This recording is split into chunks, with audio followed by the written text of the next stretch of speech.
Pakistan international airline शदीद माली बहरान का शिकार। 11 हवाई जहाज गैर फाल, 3 बोइंग 777 तैयारे भी शामिल, 5 A320 भी ग्राउंड किए गए हैं। तर्जुमान के मुताबिक स्पेयर पार्ट्स खरीदने के लिए पैसे नहीं है। पैसा तो अब भी जाता रहा।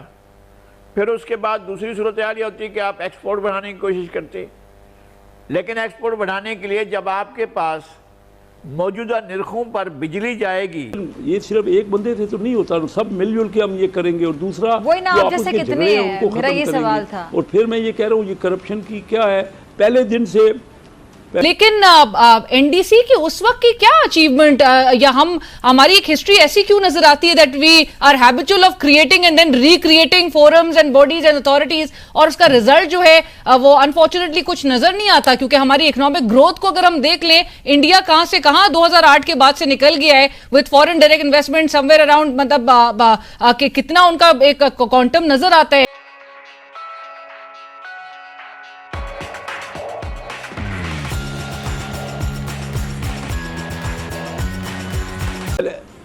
ये अब नहीं करना चाहिए ना। इस मिसाल को कई है, हमारे मिराज खालिद साहब बने, प्राइम मिनिस्टर बने, उनकी मिसाल है। मुझे पता है को बिल्कुल सिंसियर थे। और कुछ जुनेजो साहब प्राइम मिनिस्टर बने, तो उनकी मिसालें तो हैं, लेकिन बहरहाल हमें और ज़्यादा इसको दूसरे लोगों को फॉलो करना है।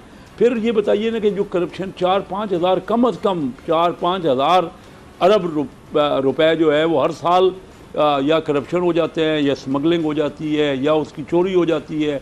आप देख रही हैं कि बिजली की चोरी हो जाती है, गैस के थेफ्ट हो जाती है। तो ये जब तक हम अपने आप को ठीक नहीं करेंगे, दुनिया आखिर तब्दील हुई है, कहीं भी ऐसा नहीं माहौल जो हम तो आबादी बढ़ाए चले जा रहे हैं। आबादी 24 करोड़ हो गई है हमारी, इतनी बढ़ गई है।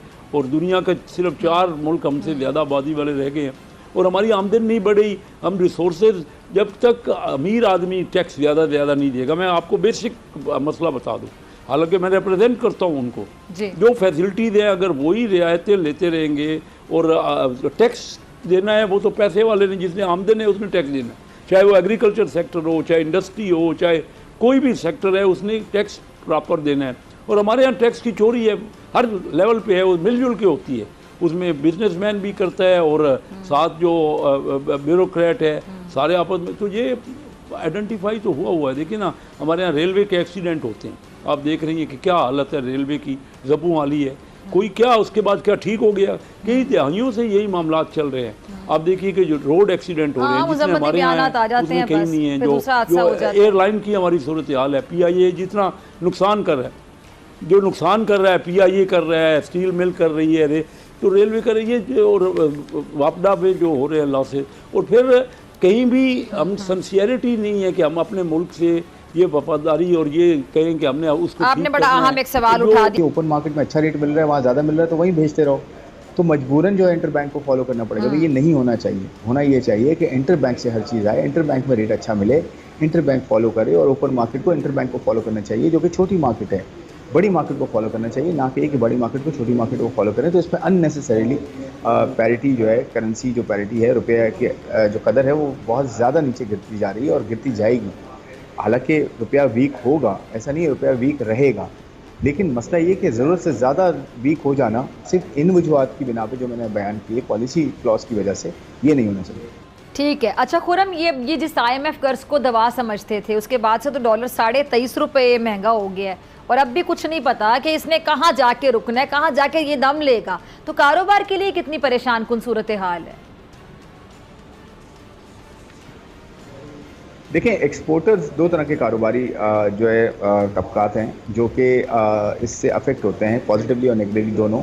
एक तो एक्सपोर्टर्स हैं, एक्सपोर्टर्स को थोड़ा फ़ायदा होता रहेगा, क्योंकि करेंसी नीचे जाती है, तो जो लोकल मार्केट की प्रोडक्ट्स होती हैं वो अट्रैक्टिव होती हैं रिलेटिवली। तो थोड़ी सी एक्सपोर्टर्स को थोड़ा फ़ायदा हो सकता है। दूसरा ये कि इम्पोर्टर्स को फिर महंगी चीज़ें मिलेंगी डेफिनेटली। और देखिए, करेंसी तो मैंने कहा ना कि 3-4 वजूहत हैं जिसकी बिना पे करेंसी आपकी वीक रहेगी। आपके यहाँ कर्ज़ों की अदायगियाँ अच्छी खासी हैं। इस साल भी आपकी तकरीबन कोई 22-23 अरब डॉलर की जो है वो अदायगियाँ हैं, और 6-7 अरब डॉलर तो अभी आपको देने हैं इसी 6 महीनों में। फिर साथ में आपने इम्पोर्ट्स को भी खोलना है, ताकि इम्पोर्ट्स खोलने की वजह से आपके यहाँ इंडस्ट्री चलना शुरू हो।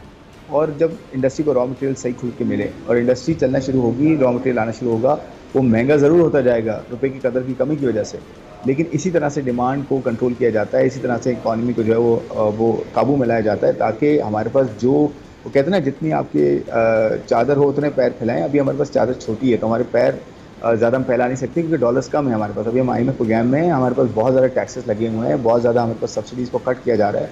एनर्जी प्राइसेस देखिए कहाँ पहुँच गई हैं। इनएफिशिएंसीज अभी हमने हैंडल करनी है पावर सेक्टर में, एनर्जी सेक्टर में, ताकि ये सबसे पहले एनर्जी कॉस्ट नीचे आए, ताकि बिजनेसेस को भी रिलीफ मिले, हाउस होल्ड्स को भी रिलीफ मिले, हाउस होल्ड की एक हायर स्केल पे। और हमारे यहाँ पर हम 6% की मतलब वो एवरेज भी ग्रोथ नहीं रख पा रहे हैं फॉर द लास्ट 15 ईयर्स। जी Leena, on a lighter tone अंग्रेज ये कहते हैं कि जब हमने काम को कॉम्प्लिकेट करना हो तो हम एक कमेटी बना देते हैं, और जब हमने बिल्कुल ना करना हो तो हम एक कमीशन बना देते हैं। नाउ द क्वेश्चन इज कि जो नई नई लेयर्स हैं उनको बनाना सोल्यूशन नहीं है। SIFC एक अच्छा कदम इसलिए है कि हमारी हुकूमत इतनी फ्रेगमेंटेड है और कैपेसिटी कम है कि एक मजबूत ओवरसाइट बॉडी है, जैसे पहले बना था नेशनल डेवलपमेंट कमीशन, अगर वो रियली कुछ चीजों को पुश करे तो शायद ब्यूरोक्रेसी उसको रेजिस्ट ना कर पाए। लेकिन at the end of the day जिसने ट्रांजैक्शंस करनी है वहां ट्रांजैक्शंस मैनेजर्स चाहिए, इंजीनियर्स चाहिए, इन्वेस्टमेंट बैंकर्स चाहिए, इकोनॉमिस्ट चाहिए। वो स्पेस कहां है? देखिए ना, जिन्होंने ये डील्स करनी है, वरना तो हमारी नेगोशिएशन अगर यही ब्यूरोक्रेसी कर रही होगी तो I would worry about asset pricing, I would worry about legal issues.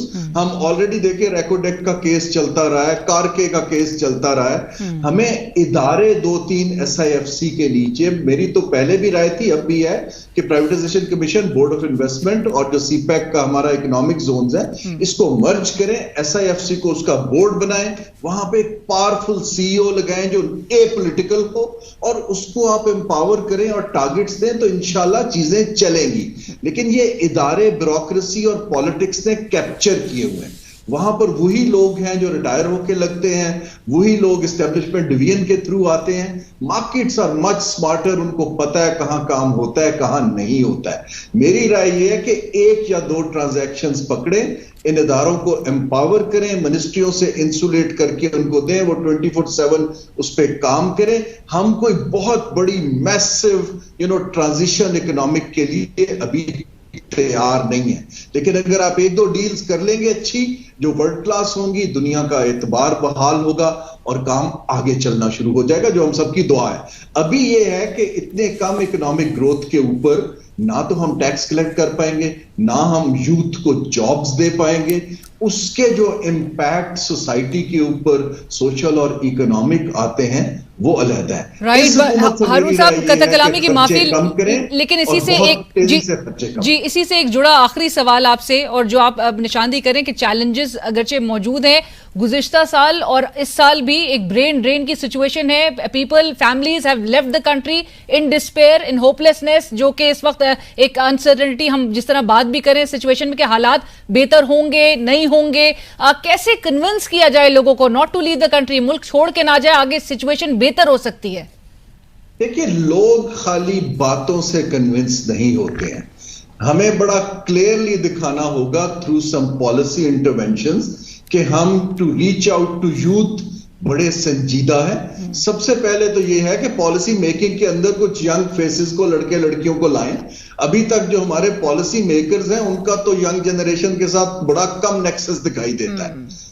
दूसरा ये है कि हमें, अगर इफ द यूथ 70% है आबादी की, तो फिर हमें इसके ऊपर बड़ा सीरियस डेटा और रिसर्च करने की जरूरत है कि उनके लिए फ्यूचर ऑफ जॉब्स में क्या करना है, वो सोच किस तरह रहे हैं, वो